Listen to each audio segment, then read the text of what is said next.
Max Was it out at 30. Max out at 30 30. would have been max. One school, and that was a small school. Now we will have over 800 children in our schools. We have 3 schools. Oh, wow. This is a plan of God. This is God's heart. The interesting thing about our story is the fact, Jacob, that it's God that has challenged us at every step of the way. And that school, that little school, has produced some of the best students in all of the Dominican Republic. Welcome, ladies and gentlemen, to another Ignite Fire podcast. We have 2 special guests with us today. Missionaries, their ministry is called Dominican Advance. This is Kim and Josie Pensinger. So thank you guys for joining me on the podcast today. Excellent. Thank you for having us on. Absolutely. It's an honor to be here. And we're going to share with the audience a little bit of your guys' story. So tell me, Kim, how'd you guys even meet? Well, we actually met in church. I think that's a good place to meet your future spouse. You don't want to meet in the club, ladies and gentlemen. Yes, right. It's true. True. So I actually was on staff at a church in Tucson, and it was a dynamic church that was growing. And my wife, she has her own story, but came from California, gave her life to Jesus, and I happened to have been the one that baptized her. Really? Yeah. Oh, wow. That's awesome. And so baptized her, and then I just kind of said, well, I think that's my wife that I just baptized. Now, Josie, what was your take on it? Totally different. Yeah. Totally different. I am a first-generation Mexican-American. So here's this white boy. And have you ever heard of the Mexican-American War? No. Okay. That's a long story. Okay. But we... Not as long as ours. The main thing is that it was exciting to... That was over in a few years. Ours is a kind of ongoing. Very, coming to know the Lord at a young age, 17 years old. That was in 1977. Oh, okay. And it was all new to me, and having a person that was interested, but in a Christian, totally different, Christian environment and stuff like that. So, but here we are 45 years later. Where were you guys living at that time? Tucson, Arizona. Oh, okay. That's where I first actually went to my first Christian church and heard the gospel and got baptized. He baptized me, also came, to be filled with the Holy Spirit, all of the experience that I had at that time and that age. And but the rest is history. We have 3 children. Like I said, 45 years later, here we are, and excited, living for God all these years. Yeah. So tell me a little bit about your guys' ministry and what's going on today. We really felt the Lord call. We've been in full-time ministry really since 1977, but we really felt the Lord call us in 2004 to the Dominican Republic. Didn't know exactly how things were going to end up, but we moved our family there, all 5 of us, and we eventually lived there in the Dominican for 10 years and set up really a powerful ministry team with the focus on Christian schools. Mm-hmm. So, we have story after story of how the Lord has brought us so far in our journey, and that journey just continues to unfold. But in 2007, we opened our first school and had 80 students. Today we have, this coming school year, we'll have over 800 students in 2 elementary schools and high school, and we'll have almost 30 kids in college. Oh, wow. All Christ-based education there in the Dominican Republic. Absolutely amazing. And so we were talking a little bit before we started recording on you guys helped pioneer many churches. Can you tell me a little bit about how that began and how you got the opportunity to start building these churches?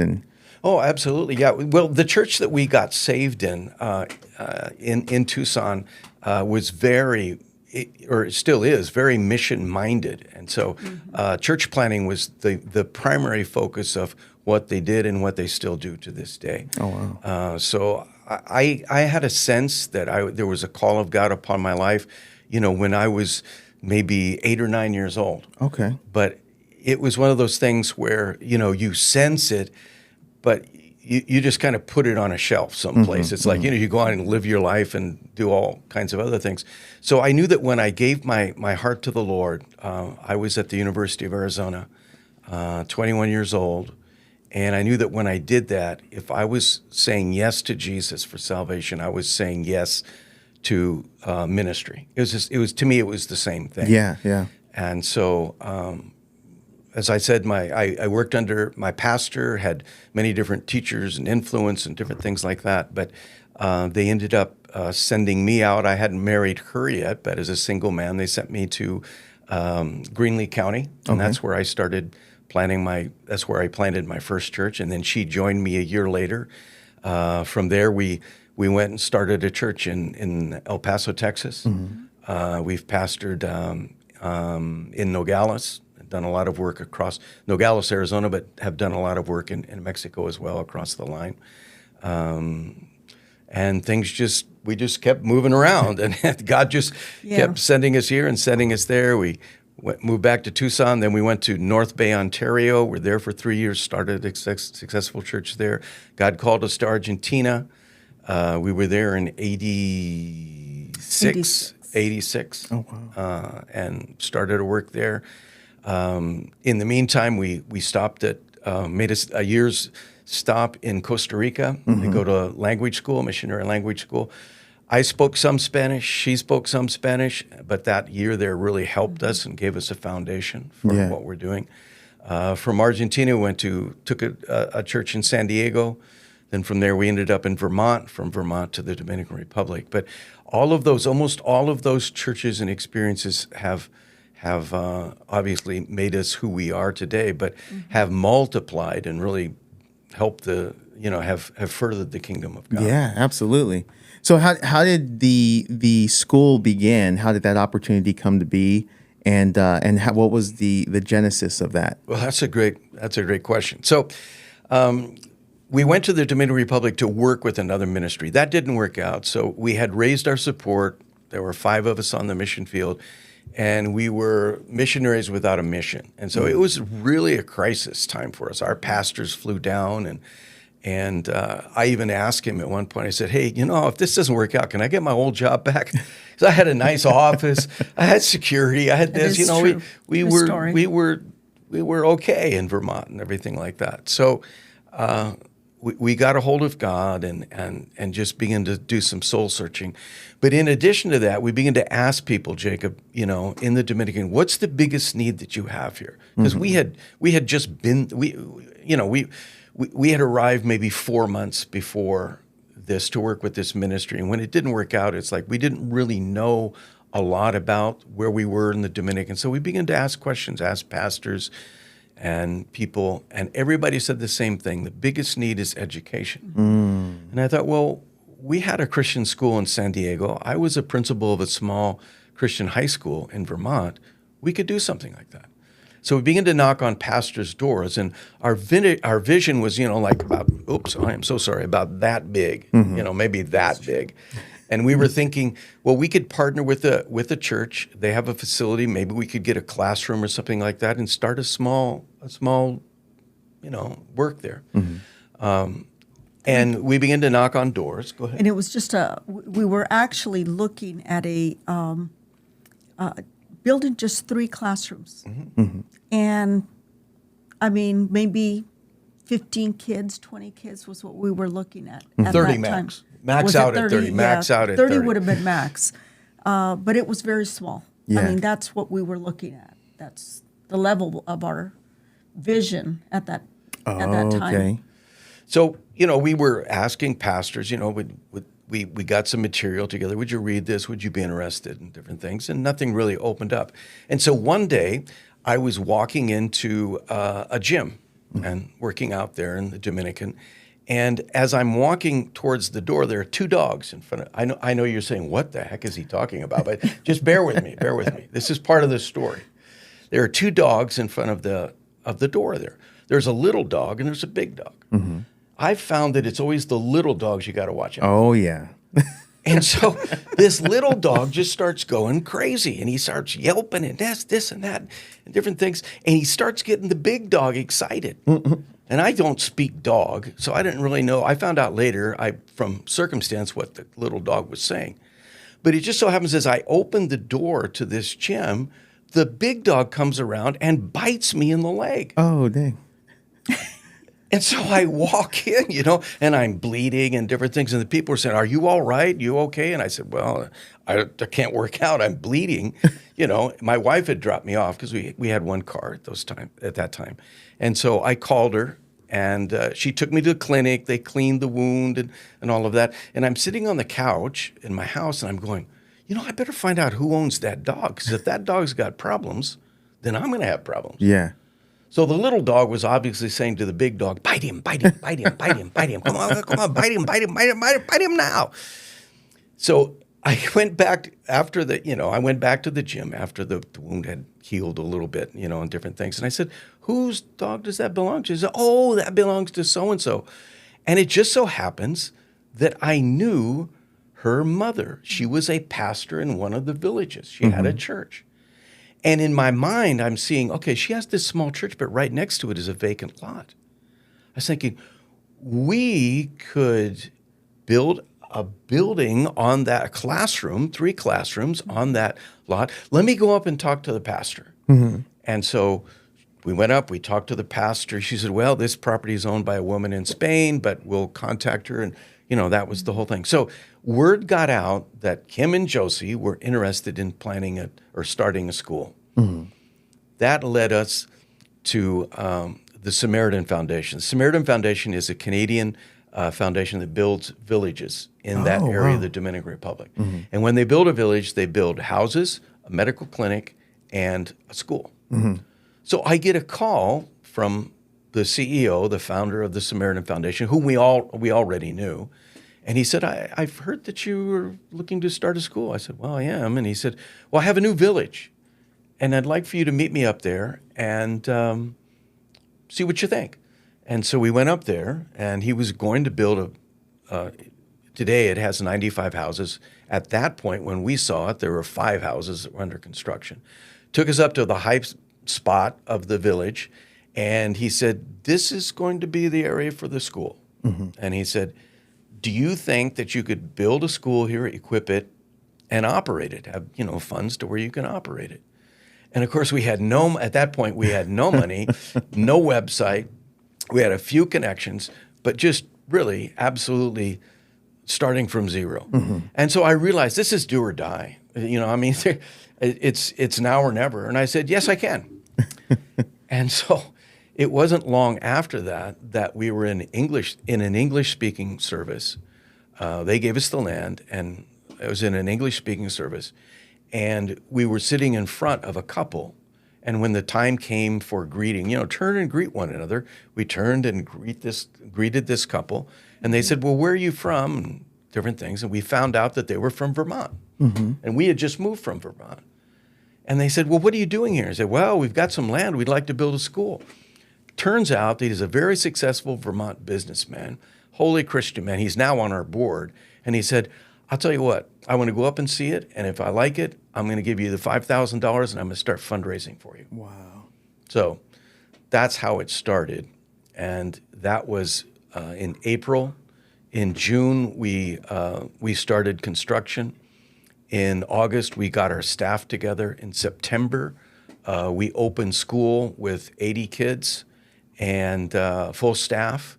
And then 2 months later, in November, around Thanksgiving time, we had paid off all the building, had all of the equipment, and every one of our first 80 students had sponsors. Wow. That's how we started. Wow. And how long ago was that? That was in 2007. Okay. So we've Wow. been doing this for, my math is correct, 17 years. We're in the 17th year. Wow. But that's just one school, and that was a small school. Now we have, like I said, we will have over 800 children in our schools. We have 3 schools Oh, wow. today. So What has in from the time that you started till now, what have been some of the major challenges that you guys run into, and then how did you guys overcome those? You want to start with that one? I think that's a little bit, the challenges can range from just the everyday, and that can be from forces and situations that everybody can relate to, and let me just put it out there. It can be finances. Is figuring out, where there's a need. Where is this? How are we going to meet that need or whatever? That is, it's a continual challenge. Challenges with even with our own, I think, our own faith, and seeing the vision with a different perspective, and not, the vision that it's not our vision, and always coming back to that place and saying, it's not my vision, it's not my plan, it's not something that necessarily that, okay, I'm doing this, but understanding and always putting in perspective that this is a plan of God. This is God's heart. This is what He wants displayed, and He's using us.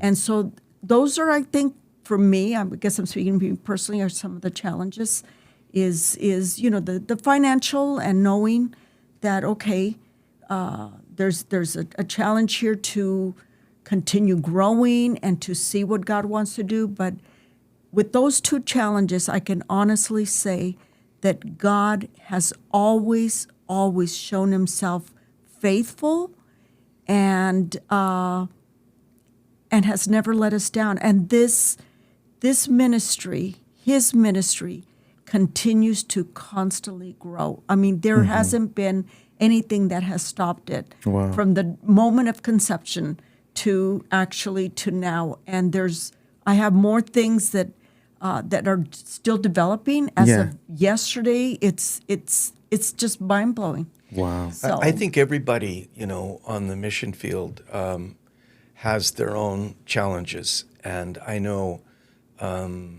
everyone certainly has their own story. And our story isn't so much about opposition. We haven't had, these major hurdles that we had to overcome, or major opposition or adversaries or things like that. The interesting thing about our story is the fact, Jacob, that it's God that has challenged us at every step of the way. So, as I said, I don't want to hit this microphone. Our faith was about like this. We wanted to build 3 little classrooms, okay? Today, we have 17 different buildings that we've fundraised for, on 3 different campuses and all that. So we started our school, right? So going back now to the first school. And we were so happy. It's just, and to this day, it's high quality education. Yeah. I think we were talking before the break that we are now, certified model schools for the Dominican Republic, according to the Ministry of Education. And that school, that little school, has produced some of the best students in all of the Dominican Republic. Wow. And it's in a very poor area. Especially when we started, one of the biggest problems we had was water, getting water to the school, and there was no electricity, there was this and that. Some of that has changed, but still the people live in very poor conditions. But here we are, and we loved our school, and it just kept growing. Every year we added a grade, and we'd find sponsors, and everything was going great. And we had our school to the 8th grade, and we said to ourselves, at the 8th grade, we're done. That's right, we'll go to the 8th grade. It. Yeah, that was it. 8th grade, we're done. And then by the time we got to the 6th grade, we're looking at these kids going, but in 2 years, they're going to graduate. Where are they going to go? There's no high school for them. We're promising a brighter future to them and their family. We're saying, Jesus is going to change your life. We're going to, equip you. And yet they're just going to drop out after 8th. So we had this challenge, okay? We had this challenge, and that was, okay, now what are we going to do? So then we had to realize, okay, we're going to have to build a high school. We're going to have to buy land. We're going to have to, that whole thing, the challenge that was there. So here again, now, instead of just a school, now we're looking at a high school. In the midst of that, we had an opportunity to start the second school. And it was like, well, I don't know if we can take on a second school. We have no more, the finances and all of that. But the Lord showed us that that's what He wanted. And immediately the finances were there. We begin to build and all this other. My wife will tell you, she can tell the story about the feeding program that we had. At every step of the way, God challenged our faith. And in doing that, it brought glory to Him, blessing to the people, and changed who we are. Tell them what happened with Nutrineños in the beginning. So, just to add something to what he's saying is, as a mom, and I'm not, Jacob, I don't know if you have children. We have two, yeah. Two, okay. A 21-year-old and an 18-year-old and a grandbaby, 5-year-old grandbaby. Oh, good. Okay. Congratulations. So, when you're a parent and you're trying to get to a specific location, whether most of the times, like if you're walking and you're pulling your little child by the hand and having them keep up with you, that kind of thing, that has been a visual, kind of sharing with you the way it's been with God. Through this whole journey and starting Dominican Advance, it has been God taking us by the hand and saying, keep up with me. And it has it's been an incredible journey. And honestly, He's been very faithful and all of that. But this Nutrineños program I'm very passionate about it. It started as a result of the children in their very first school, 80 kids. Unbeknownst to me, I just assumed that all those children were coming to school early in the morning, having eaten breakfast.